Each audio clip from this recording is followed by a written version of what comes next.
W221 with another video, part 2 on the S600, not this S600, the YouTube subscribers S600 facelift W221. We've obviously done part 1. If you haven't watched that already, go back and watch it. We got the car in, got it all sorted out, figured out what we needed to do to it, and started the work. And yeah, because the video was so long, I've split it into 2. I don't know how I make these videos so long. I clearly just lose track of time when I'm recording, and then when I'm editing them I'm like, I can't really take this piece out because otherwise nothing's going to make sense, but you know, whatever. So let's get straight into it. But first we'll just take this pan off. You'll see I've removed the black bolts and loosened the middle ones and left the front ones pretty tight. I've just cracked them gently off. So now what we'll do is we'll just gently take the rest of the bolts off and we'll lower the pan and drop it in. Just have a bit of cardboard under the car, team, so you don't get oil all over your floor. We'll take that pan fully out. And when the pan's out, because I need to go and get a part still, we'll probably just, yeah, otherwise I leave the pan in actually. We just leave it in for now and just chuck the bolt back in just to keep it sealed. That might actually be the way to go. So we could actually chuck this bolt back in, team, and do the rear diff. I'll drop the diff oil into a different container, do the rear diff, and then when we've got the actual mounting bracket here, then we'll drop the pan and do the whole swap, just to minimize any exposure of the inners of the gearbox to any dust or anything which you don't want. So yeah, we'll do that for now instead. So let's just seal that up and we'll go to the back diff and do the diff.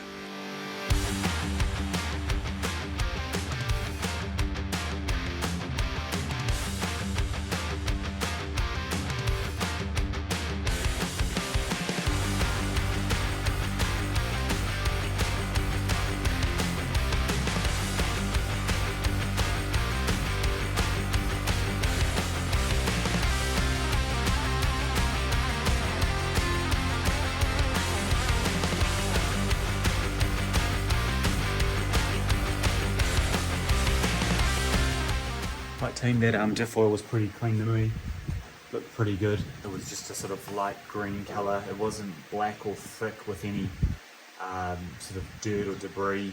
I've just cleaned up the drain and the filling bolts a little bit, so those will go back in soon, but for now we'll just put it here. Hopefully it doesn't fall into the pan. It might do, because that's my luck. And we'll grab the new diff oil. Generally they say 1.1 litres of fluid's enough in terms of refill, but general processes, you just fill it up until it starts pouring out of the top. And we've got this liquid moly hypoid gypsy oil, hypoid gear oil, SA8590 for this car, for the S600. That's what it recommends on their website, so that's what we'll put into it. And as I say, we'll fill it up using the cap on the top, so when you open it up, you've got your little stick it in, Bob's your uncle. It is a bit annoying because you never really get it all out. So we'll see how we go. If there's a bit left, we'll use the sucker tool to suck it out and fill it back up again. But I'm basically just chucking it through the gap here. And no, she's not going to fit. Maybe, no, maybe not. So I might have to tilt it in here instead. And basically squeeze the bottle to fill it back up with diff oil. Just going to be a little bit of a biatch. Oh, yep, there you go. It didn't fall into the pan, it did fall on the ground though. Trying to do 12 things at once here. So when you've got it in, team, you can squeeze it. To be honest, I don't know if it's going to work properly because I need some better leverage really. Oh yeah, it does, but yeah, there's going to be a lot left over, so we're going to have to manually suck it out and put it in. This one's a partially full one. God, it stinks. It smells like sulphur. And then when it drips out from the top wheel, we've done filling it. Obviously, it's going to be a little while to go. So you get the drift. So I'll keep filling it up, and then we'll put our bolt back on and we're done. Nice and simple. Let's continue. As I say, I'll just cycle it between this and also my filler tool. And we'll just keep the drain pan under it, just because when it does overflow, it's going to start pouring onto the floor if we don't have something to catch it. So we've got that ready to go. If you want a very brisk, easy process, just take the exhaust off, but that in its own right's a pain in the flipping ass, so we're going to avoid that too. Yeah, I'm going to suck it out, team, so let's get into it.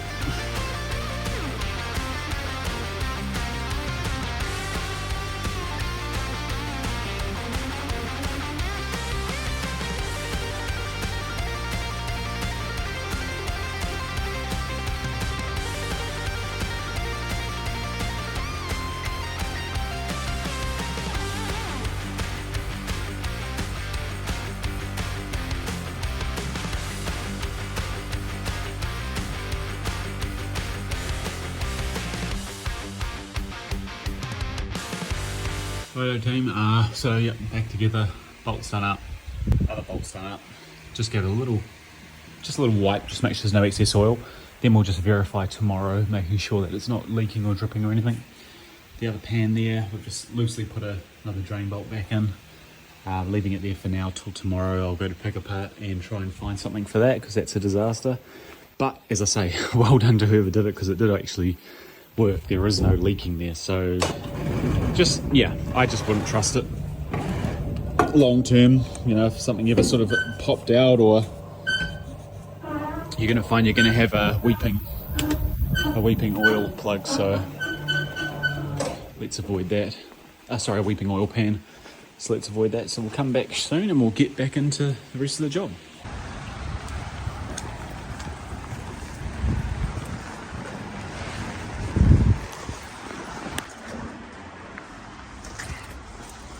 Right team, we've got this old C240 Mercedes here.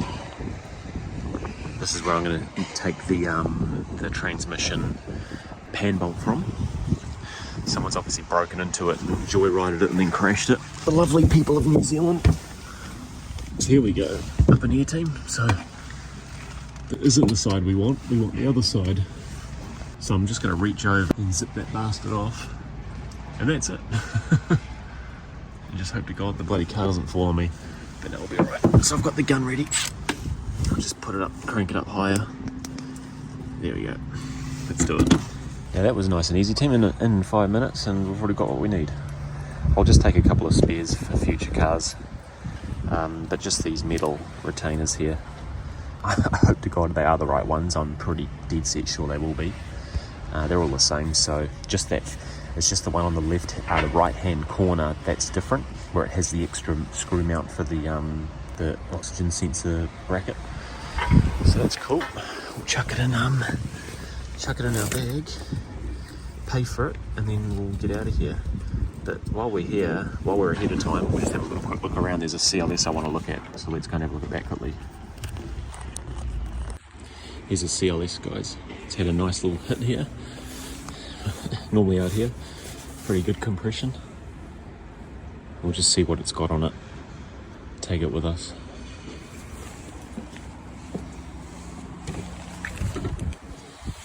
That's weird.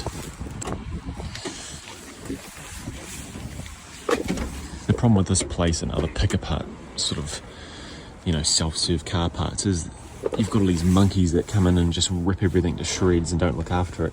Look at these are beautiful. These are really nice. Damn, I wouldn't mind taking these. I'm saying that they won't fit.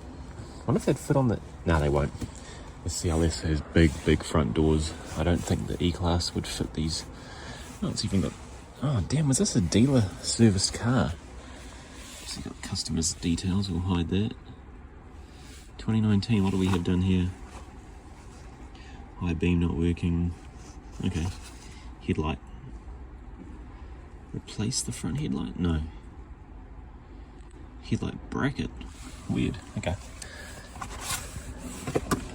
Vehicle purchase invoice. That's cool.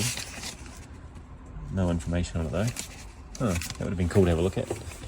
Unfortunately, there's no manuals in here. No. It's sad because I like manuals.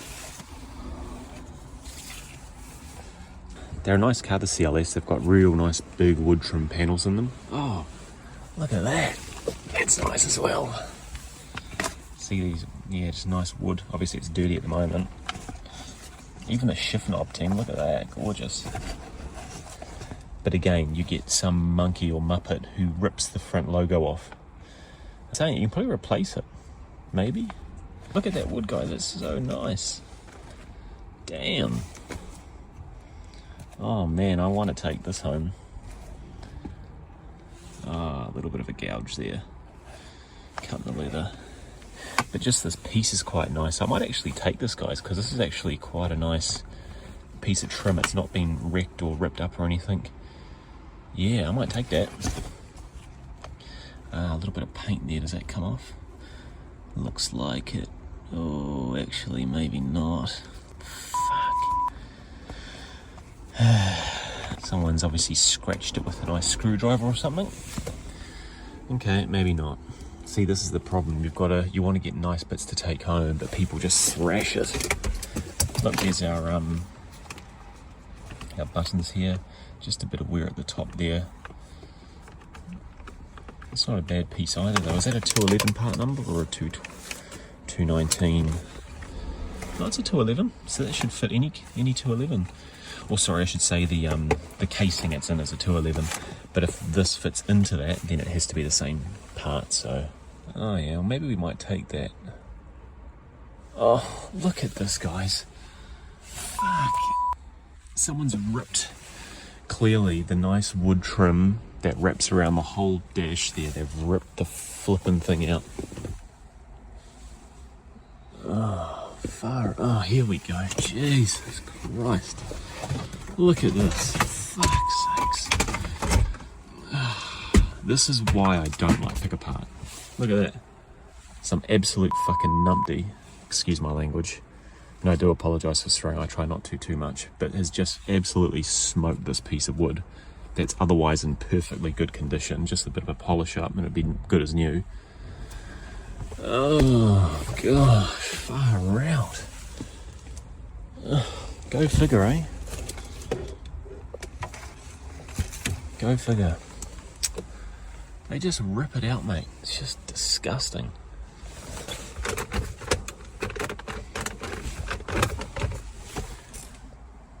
Interesting.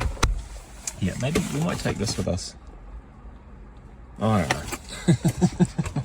That's just buying stuff for the sake of it, isn't it? I do like these panels here, though. Right, team, we've gotten our stuff from Pick Apart, and we're heading back now, so we'll get that pan dropped off. You know, but like, look, hour and a half's work on a Sunday, just for a bit of fun. Go to Pick Apart, pick a few bits and pieces off. And now we're good to go and put that gearbox back together with the right pieces, so it's all going to be nice and tidy in factory. We're not, you know, we're not jimmying some bloody spacers and some washers and trying to do a DIY amateur job. So always go to places like that if you have them nearby, like a Pick Apart or whatever you guys call them in wherever your country you're in, because they're just good fun as well to go and see what's around. And it's also heartbreaking when you see half these bloody nice cars ripped to shreds because people just go and manhandle all the pieces in them. So it's also frustration too, to be honest, but never mind. I'm just gonna get coffee and take a pee and get back. I'm just gonna do that now and get back to the workshop. See ya. Right, team, so we're back home safe and sound. We've got our parts we bought here. I bought a random control module from that CLS. I believe it's part of the audio system. It was like 30 bucks and they sell for like 150, so a little spare there we can put into a car. Actually, I'll chuck it in this pile down here. Those are my parts to sort of get stocked on the shelf. I've sold a couple of these in the past, these purge control valves. And also, weirdly enough, I thought I'd take it. Need to dry it off nicely. We've got this little Logic 7 tweeter that was sitting in the rain. So I might just blast some compressed air on it quickly, get all that water out of it, because it was in the rain for just the last couple of hours. It's been dry as for the last 3 or 4 weeks, which is good. That's a handy little tweeter to have on hand in case mine ever breaks or someone needs one in New Zealand. They can buy it off me for 2 or 3 times what I paid for it. I just like collecting little things that are special. It's random, but I like it. Some screws as well. Plastic trim clips, I like to buy those too. Actually, I've got a cool machine that I saw on, if you guys watch Legit Street Cars with Alex. I don't watch him as much lately, but I used to watch him quite a bit when he had the Mercedes content. He had one of these machines and I bought one of them myself off AliExpress. I try not to buy too much from AliExpress because a lot of stuff like Temu and them are all just junk. But this is actually a good little machine and it cleans up bolts and screws and rivets very, very well. Like it's really, really good. It saves a lot of time. Anyway, here's what we need. Here's our main. Here's the thing we literally went to pick apart to get. It was to get a new one of these. So let's just see if we've got the right thing quickly. I'll clean the other two up and keep them as spares. But yeah, as you saw here, we've got old mate DIY flipping stuck there. Whereas now we've got this that just clamps up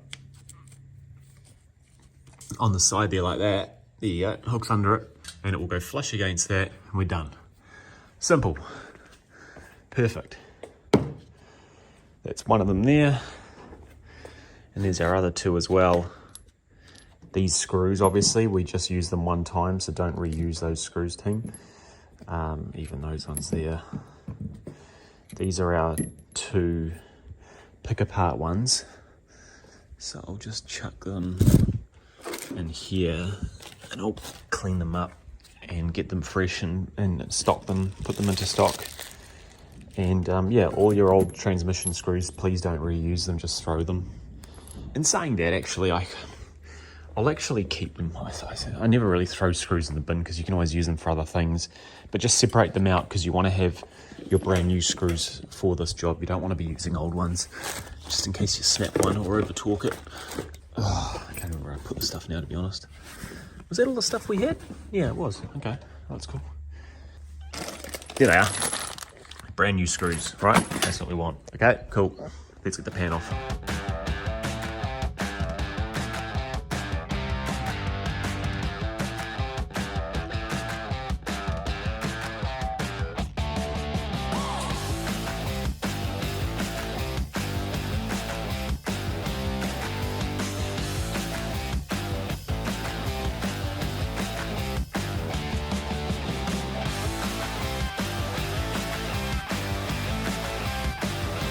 Hands off, team.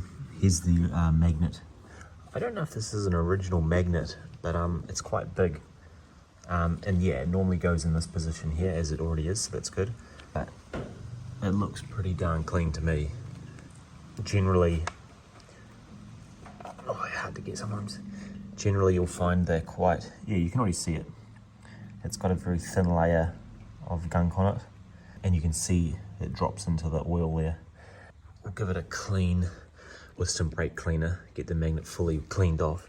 But you can see here under the light, it's just got a build-up of clutch material and just material in the transmission there, but only a very thin layer, probably 1/2 mil thick.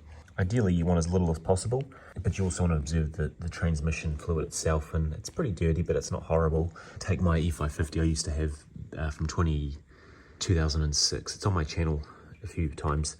2006 E550 with a 7G Tronic.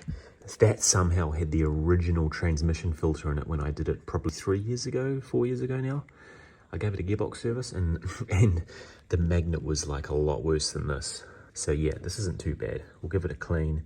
We'll just give the pan here. I'll probably pour the rest of this fluid out and then I'll spray it with some brake cleaner and just wipe it clean.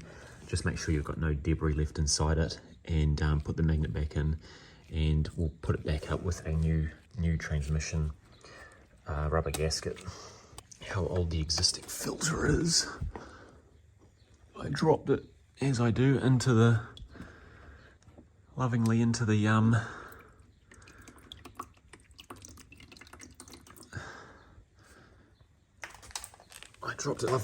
thing by accident.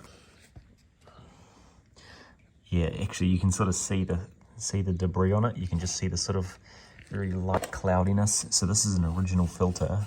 Well, sorry, I should say it's a genuine filter. Is it the original one from the car when it was built though? Hopefully not, but you never know. Where are the dates on these, or do they not put dates on them? 917, no. Made in Germany, no. It's a genuine filter, which is a good thing, but it also could mean bad in terms of it's never been replaced. Yeah, I can't tell. Sorry, team. I can't see any date on there, which is a bit sad. But yeah, it needs to be replaced. I'm sure it's been done before. You generally should do the transmission every 60,000 Ks. You can see there's a little bit of build up on there. But again, it's an older car. So nothing to be concerned of, I don't think, in this one. So what we'll do, team, yep, we'll get that cleaned up now. And then we've cleaned the mounting surface with some brake cleaner and dried it off so it's good to go. So we're ready to reassemble it. Pan's clean. Got a nice new seal, a pan seal. Is this one a genuine one? Oh, it is. It's got the little star on it. So it's a genuine part, which is good. I didn't think it was. So put it on there like that. Just sits on top, nice and easy. Don't press it on too hard. It doesn't have to be like when we put it in place. It'll be pressed on where it needs to go. Make sure there's no oils or anything on the seal. Just keep it all dry. We've got our magnet team. So I've cleaned up the magnet like new. It's good. Some of the older model cars, if you've got an older 5G-tronic transmission, they don't have the magnets. So it's back in place there now. But yeah, they don't have the magnets on them, so that's fine. So what we're going to do now is put this pan back in place, and we're going to start with the middle ones. So we're going to put our middle ones on first and just gently screw them in, and then we're going to work our way around opposing corners to torque the transmission pan to the base of the engine. And I'll just figure out what that Newton meter rating is. I think it's 9 Newton meters from memory, but let's just check that. We're good to go there. Now, before we do put that back in, I want you to not forget to also reinstall your transmission filter. Do not forget to put that in, because you will regret it. You'll probably find that it doesn't even work because it doesn't have enough ability to get suction from the bottom of the pan from the oil filter. So here's our new filter team. This one is dated. Let me have a look. You can just see the date on it here. It is May 2023, so that's good. It does have a little seal on it, a little O-ring there. So just make sure you lube it up a little bit, ideally with fresh transmission fluid. But I'll just use a bit of the stuff on the valve body there, that's fine. And then it just lines up and clicks into place with a little notch back here, and the little tab is where it sits in. Yeah, there we go, good. There we go, done. Easy as that. And that's a genuine filter as well. Sometimes the cheaper filters, like the Febi filters, the Marley, they don't stick in, they hang down, which is a pain in the ass. So genuine is sometimes better, benefits like that. Cool, so let's get that screwed on.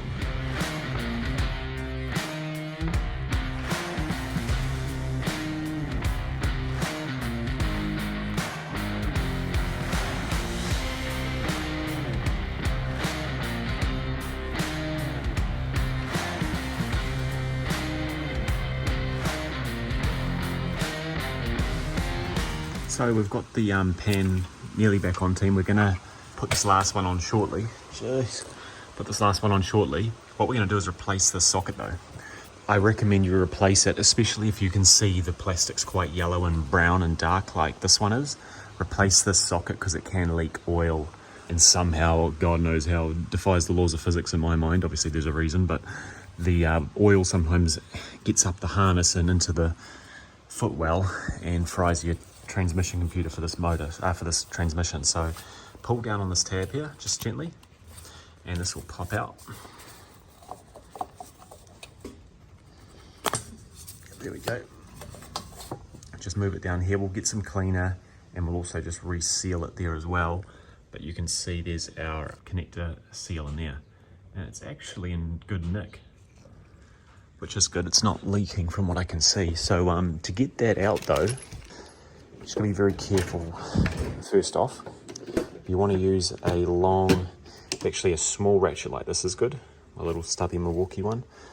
You want to use a long, I think it's a 7mm I might be wrong, but I'm pretty sure it's a 7mm. So you want to get this is a brand new one, obviously. You want to get this screw loosened off. You want to loosen that, crank that screw off, and I believe it's a 7mm. We'll find out, it might be wrong. Where's my extension gone? We'll never clue. Okay, that's fine. On the end there, team, yeah, it's a 7. Yep. So on the end there, you want to loosen that screw off gently. Yeah, there we go. Perfect. You can just use your fingers to do the rest off. Lefty loosey. And basically, once that screws off, which it will be by now, you can then pull the harness out, or the connector. There you go, easy. It's just getting it back in that's a pain sometimes. So this harness here is everything I pull out. I love to see how old it is. It looks pretty old though. You can just tell by like the color of the plastic comparatively. What's our date on this one?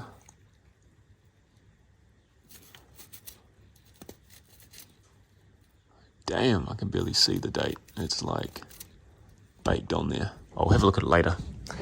So new filter, new harnesses there. Again, just put a little bit of Vaseline. Well, first off, just wipe the bore which it goes in, just to get just a bit of dirt or dust off. That looks good to me. Tiny bit of Vaseline, or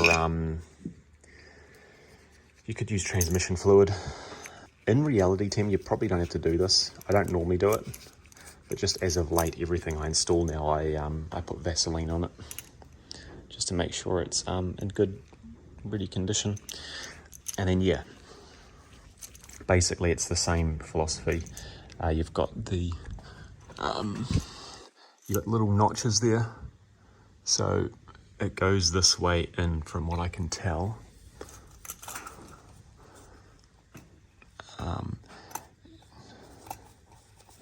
Just be, yeah, there we go.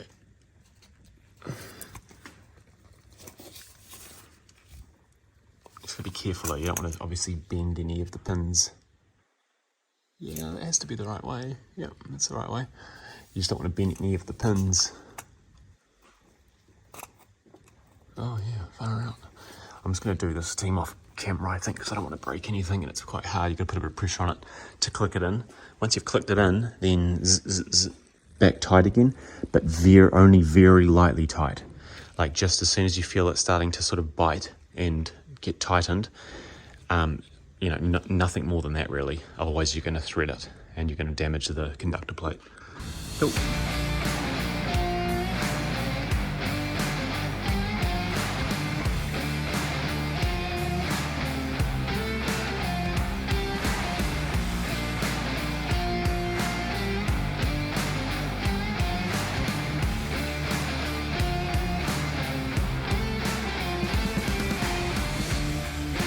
So pan back on, and torque sequences number 1 first. Here, here, here, here, oh there, 5, 6, and they're all 8 Newton meters of torque. So don't over torque them, because I have actually on my own car, my E55, I have actually stripped one of the threads, not fully. It still holds fine. Yeah, so don't over torque it, otherwise you'll learn the hard way. And then we've put everything back together again. All our wires are in place, our O2 sensors are in there, carriers, the screws here hold in the bracket and this plate here. And I've also just discovered a very small crack in this piece here, so I've just put some nice electrical tape around it to just seal it. It's still got insulated wires in there, but I guess I'm just being super anal. Our bolt here is 20 Newton meters, torque down to 20. But yeah, we've got a proper bracket in place now, not a DIY flippin' job with these two in a washer spacer. Good on the person who did it though, I guess. But yeah, not how you should do it on a $400,000 Mercedes S-Class. Anyway, so that's done, team. We're ready to fill the transmission up now. Simple as that. Generally, you put about 6 litres in it. So I'll probably dump 4 in and then do the last 2 once we get a bit of fluid in the gearbox. But literally, it's pretty simple. You just get the oil in it and start running it, and it should be good to go. Pretty much just our engine oil now.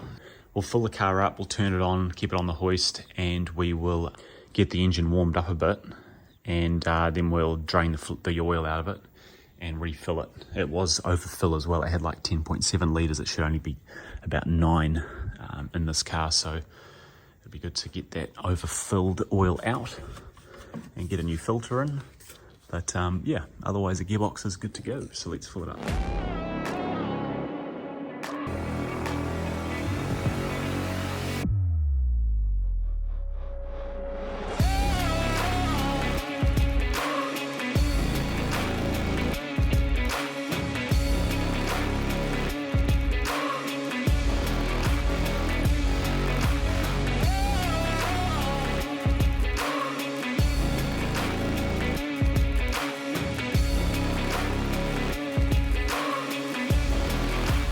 Right, team, we've got star plugged in. The only reason you really need it ideally is so you can measure the transmission at the right temperature. Just a quality, oh wait, no, that's the DCT dipstick. We want the red one. This one here. You basically want the transmission, to measure it accurately, you want it when it's at what's the temperature? 25 degrees. Yeah, and 80 degrees. So you want it in that range. So basically, yeah, we'll turn it on. Currently it's at 22 degrees Celsius. So we'll just turn the car on, let it run. At the same time, it'll help warm up the engine as well for the engine oil flush.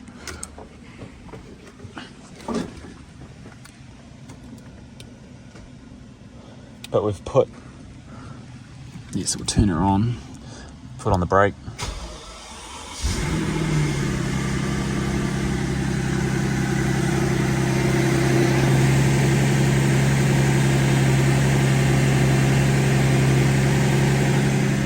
So basically foot on the brake and then chuck her into drive. Beauty, she engaged, that's good. Back into neutral, to reverse, back into neutral, into drive, put it in manual mode.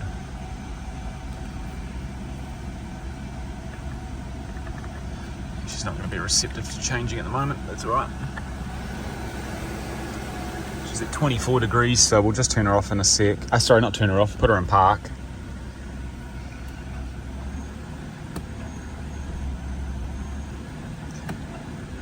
Generally you put it into gear, team, and then hold it there for about 5 to 10 seconds before you switch it back. As you saw, I did a little bit quick there, but you can't really do it wrong, but you just got to be mindful that you want that fluid to circulate around the valve body. Back into park, foot off the brake. Cool. Now we'll measure the fluid level. I'm just going to do this off camera because it's quite a tricky job, but we just want it to be in this range here at the top, in this 25 range. So we've checked the level, it's pretty full. So we're going to go for a little drive after we do the engine oil, and then what we'll do is we'll re-measure it after a few minutes, check it's the right level, get back into it again. So for now we'll just loosen the filter housing, lift the car up, crack our oil cap, drain the oil from underneath.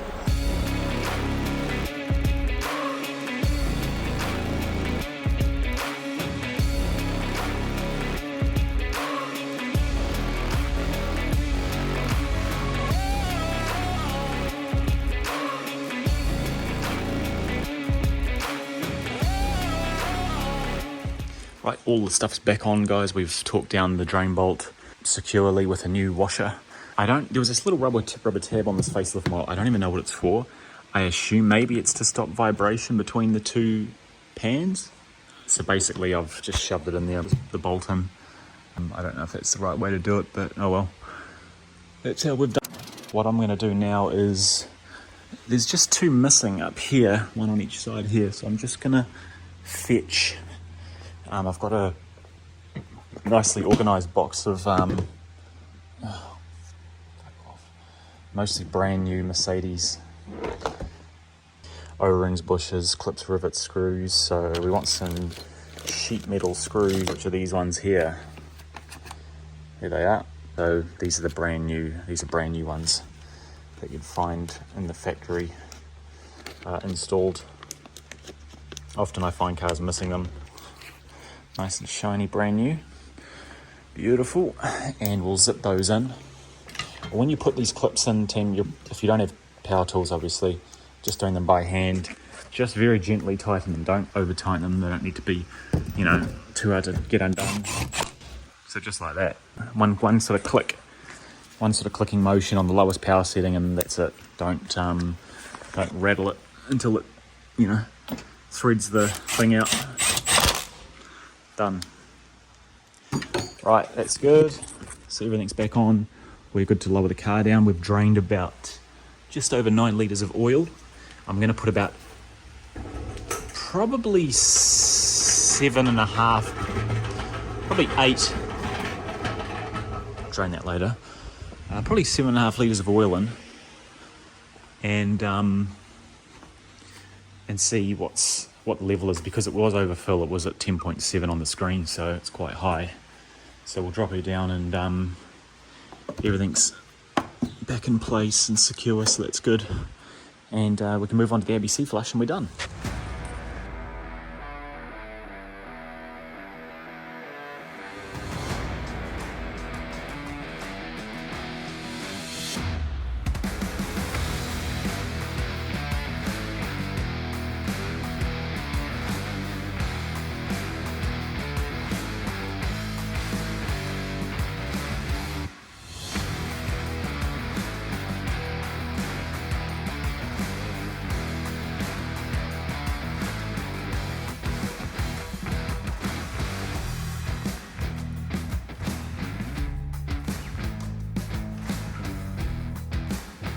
Oil's in, we've put 7.5 litres in, we drained 9.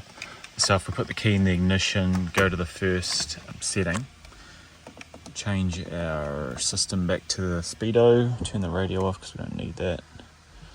AC's off, yep. We hold down the phone call answer and the OK symbol. Or am I on the wrong screen? I'm probably on the wrong bloody screen. What screen is it? It's the trip screen, isn't it? My bad. There we go, after start. Wait a minute, what's going on here? First ignition position, phone, okay. I think you have to do it pretty quickly after you turn the key to the on position. Hey? Oh man, what the hell's going on here? Oh, no, sorry. There we go. The bloody Odo. There we go, teams down to Assist Plus, turn the engine on to on, scroll down to oil measurement, okay. The back AC system's running, 8.6, that's okay, that's still plenty. So we'll turn her on. Perfect, and we'll just let her run idle for half a minute. You'll see the oil start to drop down very soon, pretty quickly. It'll drop into the 6s and 5s. As it gets enough oil suction into the system. Here it goes, sucking up all that oil. So then we'll turn the car off and let it sit for 10 minutes or so, and then come back and recheck it, and we'll just make sure it's around the 9 litre mark, and then we know we are happy days. Cool, so we'll do that in a sec. We'll turn the camera off, team, but I'll shut it off in a few seconds, about 10 seconds or so.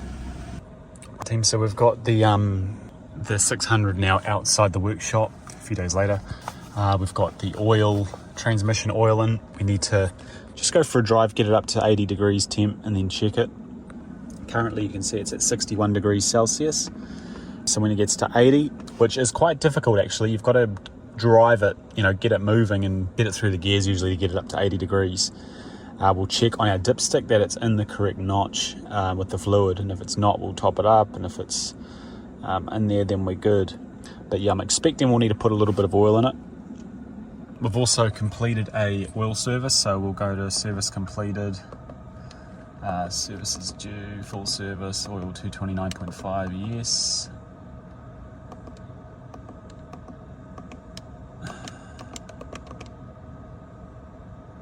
Okay, that's weird. Assist plus defective. Please re-enter. Now that could be because we're actually in the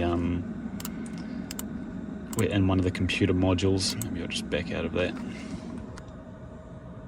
Huh. Doesn't want to do that. Okay. We'll do that later. We also are waiting to measure the oil level. I've pulled the car out of the garage, just let it sit for a few minutes.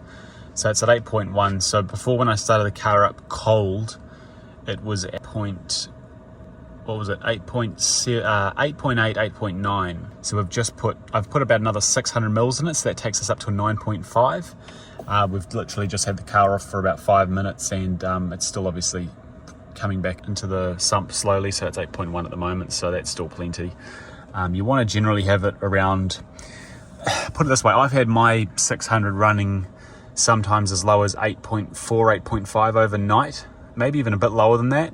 Obviously that's not ideal. You want to really keep it above, probably, I'd say you're safe around 8.8 to 9.8, 9.9. You don't want it really up in the 10s like this one was at 10.7, but you also don't want it probably low 8s. It's getting a bit like this. Obviously, if this was sitting all night and it was at 8.1, then you'd definitely top it up at another litre at least. So we've got about 9.5 in theory that I've poured into it. As you can see there, it just actually fluctuated back to 8.3.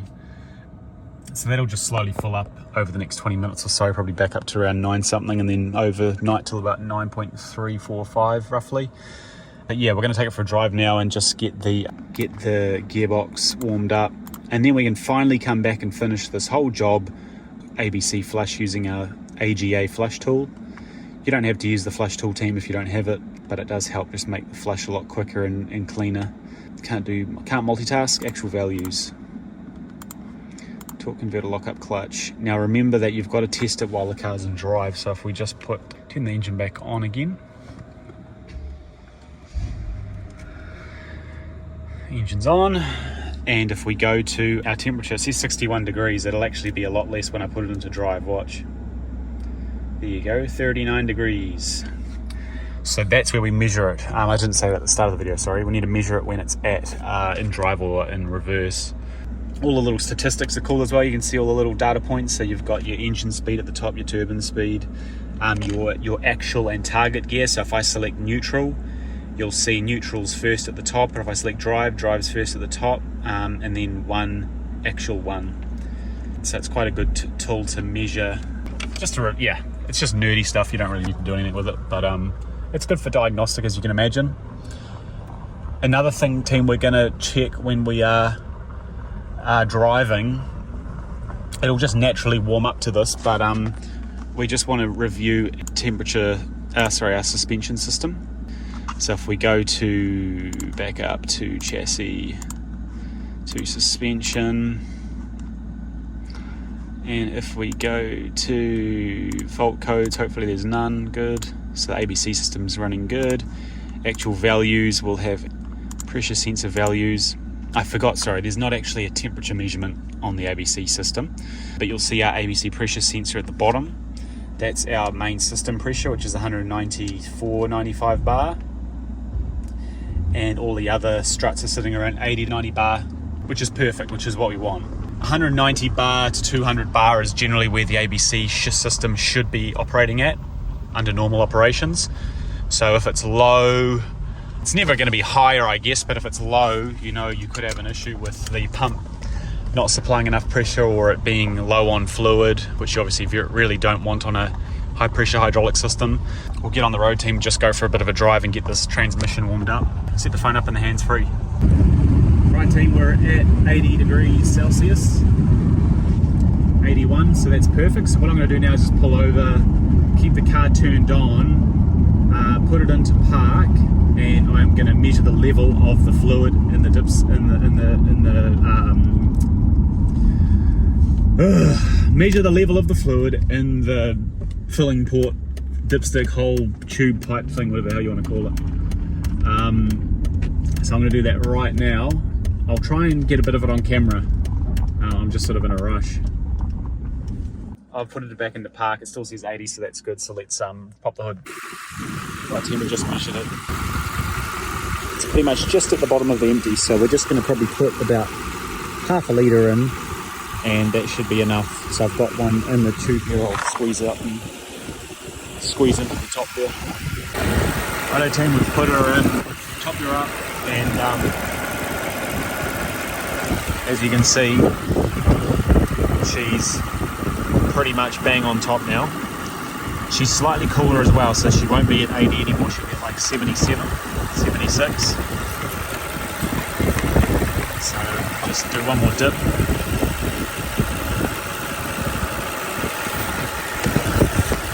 Oh, you don't know how hard it is to do this with a camera in hand.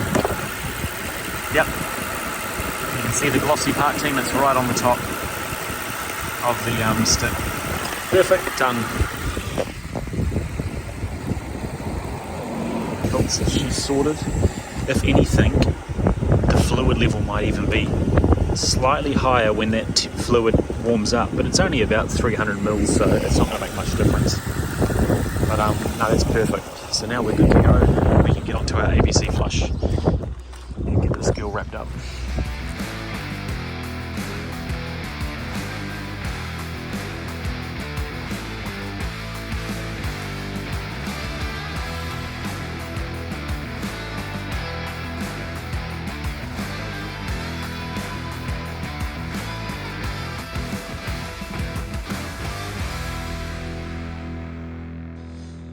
Right, team, so back at home, we've got the ABC filter out.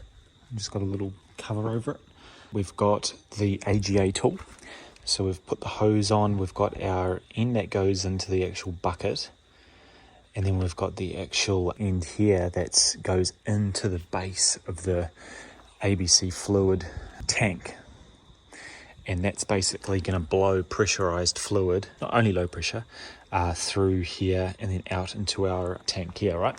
Here's our existing filter and lid, so you see it's a part of the housing, so we'll replace that with a brand new filter, so I'll clean that up soon. And saying that, for now, I'm going to put it there.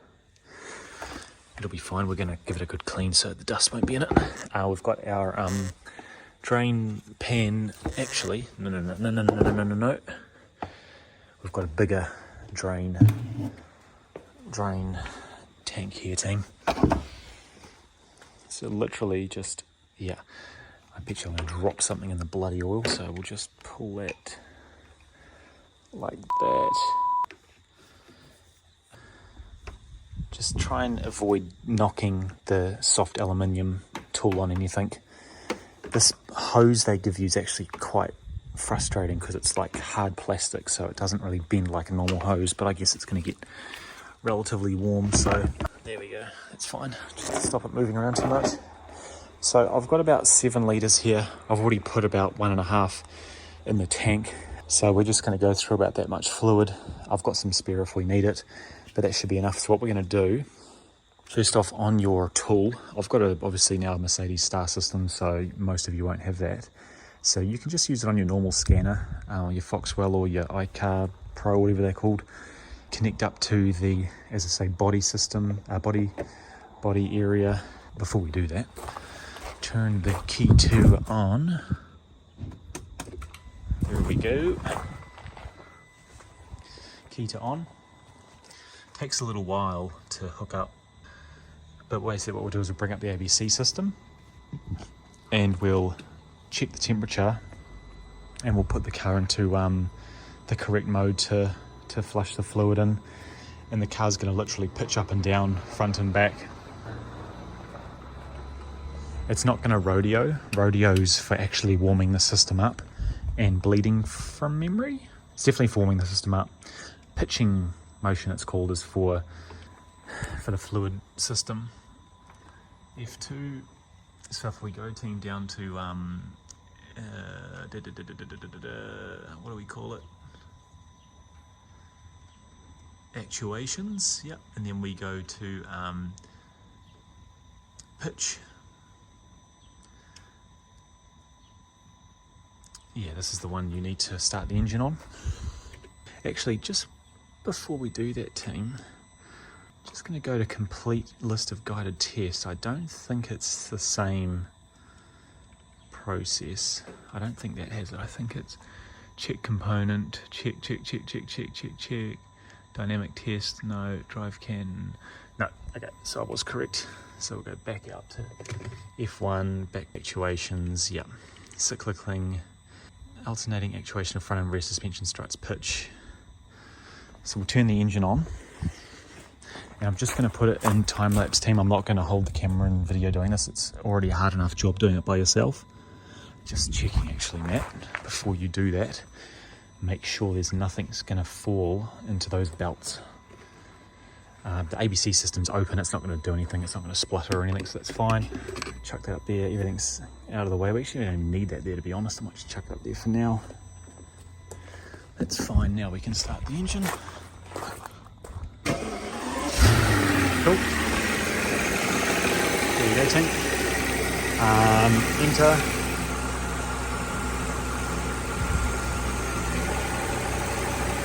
Cool, here we go, so we're ready to go, right? Sequence, start process with F5. So if I push F5 on the keyboard, it's going to start the cyclical motion and I'll be able to stop it again. I guess just to show you it quickly without doing anything on the car. So I'm just going to move this out of the way because it might actually get pinched by the bumper, like that. So if we push F5, see the car starts lifting. Like that. It sounds really good actually, it sounds good. So we'll just stop it there, team. And we'll do it for real. The pump sounds good, there's no real loud noises from the pump. You can hear when it's under stress and it didn't really make any noise there, so that's good to hear. So let's get straight into it. I'll put it in, I'll actually video some of it so you can see it. I'll just pause in between just so I don't bore you the whole time.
Bleeding fluid in, team. I don't know if you can see it.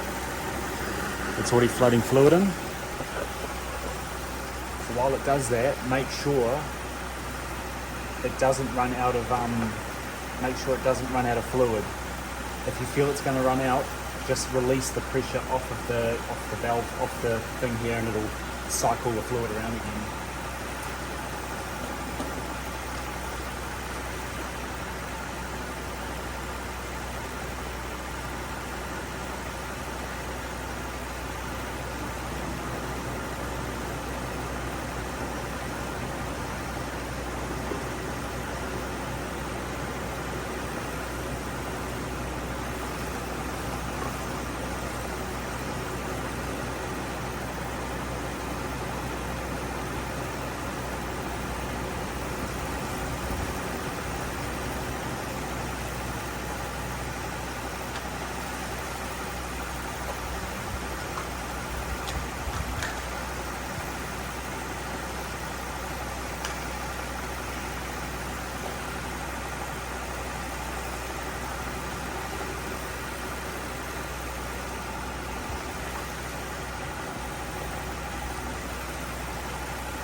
You'll see when I do it, team, it actually, you can feel the pressure blowing the tool out of position.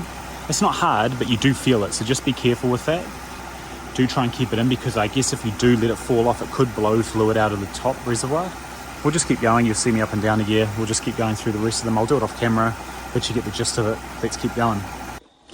Right, team, we've got the flush done. Got the tool out. The pump was running at about 195 bar still, which is perfect. And you might have seen it in the video footage as we drained more. You would have seen the fluid coming out through the hose here became more clear. You might have seen that if you haven't, go back and watch it. Just the last piece I was doing, I could see it was nice and clear, just like the fluid in the bottle. So you've got fluid returning out of the system, that's clear, which is good. So now we should see that we've got clean fluid in the system. Just keep this covered up. So you don't want anything getting into it. Because it literally sucks fluid straight into the pump from that tank. So if there's stuff in that tank, it's going to go in the pump. What I'm going to do, team, now is we're going to just replace our filter. So I'll show you how to do that. Bear with me. Right, team. So here's our ABC lid / filter. So nothing there. So you've got these little clips here, these little notches. So basically hold the top and hold the filter area, and you just basically unscrew, and you can push back on these little teeth to release the top basically from the filter. See, right? Got that out there. See, there's the O-ring in there. Don't lose that. Make sure it's there, and if it's not, find it and put it back in there. It should be there. Then you got your filter itself. It just slides out like that, right? Throw it in the bin, but wait. One more piece. That happens on every time I've done it. So just take this O-ring here, team, off the filter. It's not part of the filter. Take it off like that. Just check it. This one's fine. And then reinsert it at the base of the filter housing here. So it just sits in the bottom like that again. Old filters there. That one actually isn't too dirty, which is interesting, because I did my car off camera, as I said. Again, team, just don't avoid getting any dust on this filter support or filter bracket. We want to keep it all just as clean as we can. I'm not even going to worry about wiping the bottom there. Just keep it's all oily there. It's fine. Just leave it. But yeah, the filter on my 07, which I just replaced about 2 years ago on the ABC the ABC flush video I did on YouTube. You'll see that video's been up for about 3 years, I think, this year. The filter that I put in back then 3 years ago, it was like pretty dark. Like the plastic was like quite brown even. And as you know, I try and do my best to keep everything real clean and tidy. So here's a brand new filter. That's the part number. This one was made in 2022 March, so it's actually nearly a couple of years old, this one. It doesn't matter though, it's still sealed. That's how important these are, team, to be clean. They put them in a plastic bag.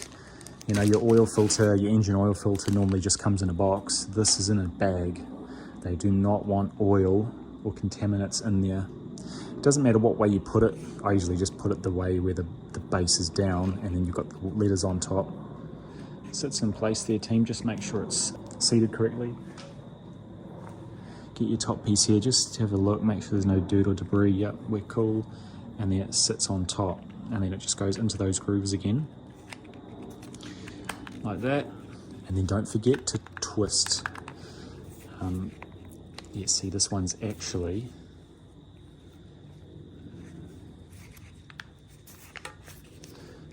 not correctly seated for some reason.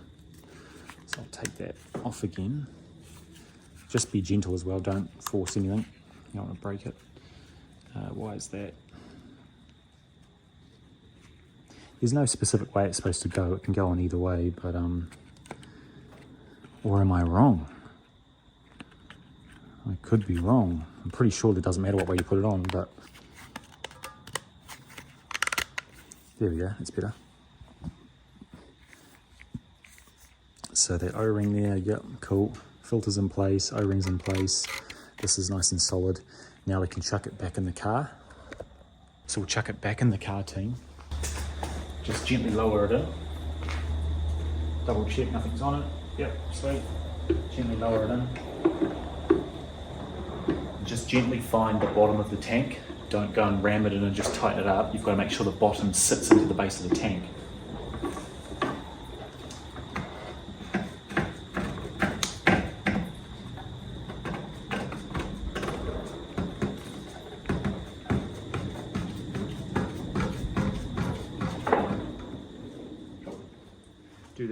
Do the lid up tight, but not over tight, just tight. You'll feel it bite, and when it's there, stop. It's a little bit springy feeling.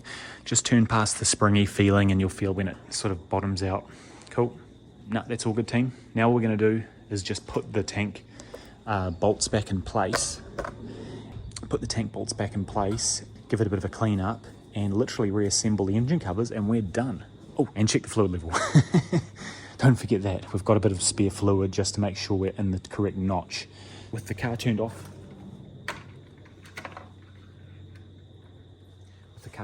team, you want the fluid level at this notch, at the top notch. And then when the motor's running, you can measure it. You want it to be at the bottom notch. It should be between those lines, right? If the top one's working, then the bottom one's going to work. It's not something you need to like get both aligned to. It's like German. It's got German writing on it. Motor aus anbeladen, which means the motor's off. Motor anbeladen. I think aus and an means is or isn't. The motor is on or the motor is loaded. German people tell me what that means. Yeah. Again, wipe your dipstick before you put it back in. That's what she said. No, okay, cool.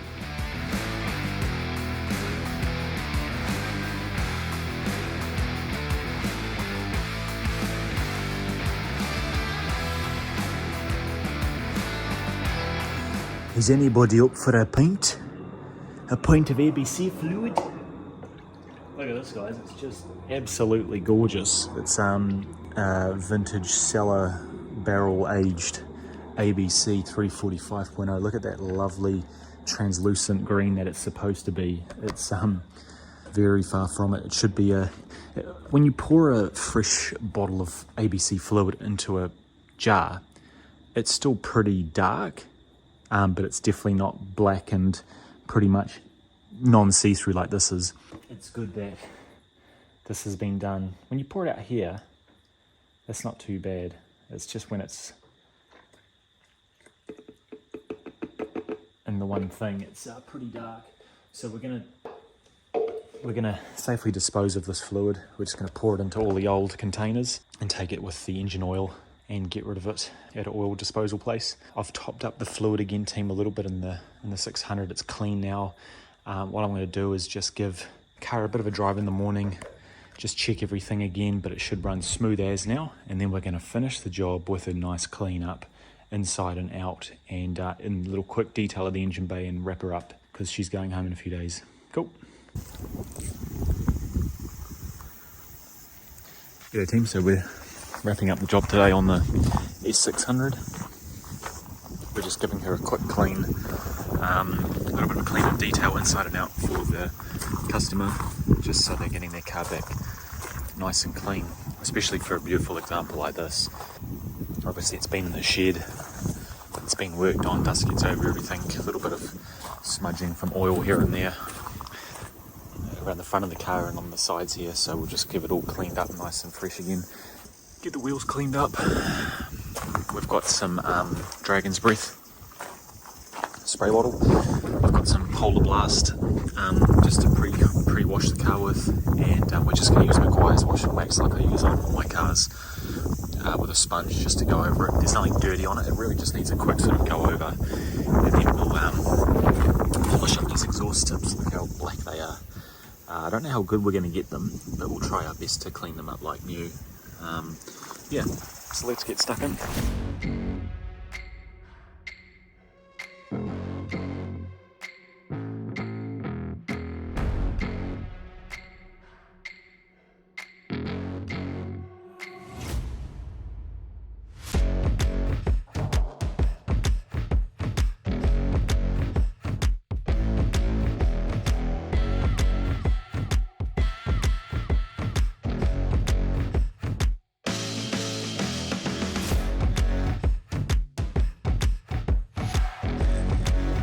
team, just a quick clean.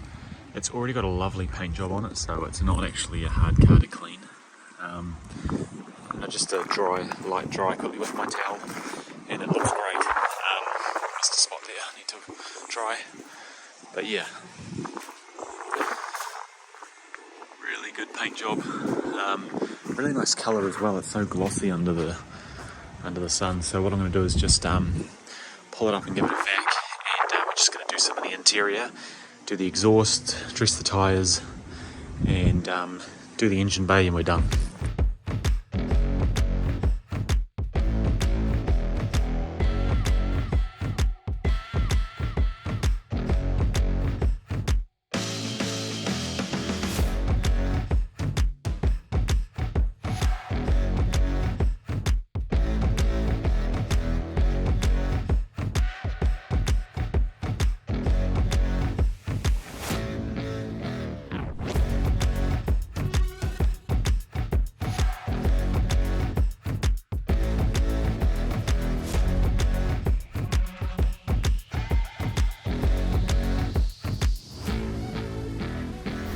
Right team, engine bay's done. Looking very smart, nice and shiny. Obviously not perfect, not like a professional grade detail at all, but definitely nicer than it was. Just blacked all the plastics just lightly, put everything back in place, and now it looks like a full factory car, looking good.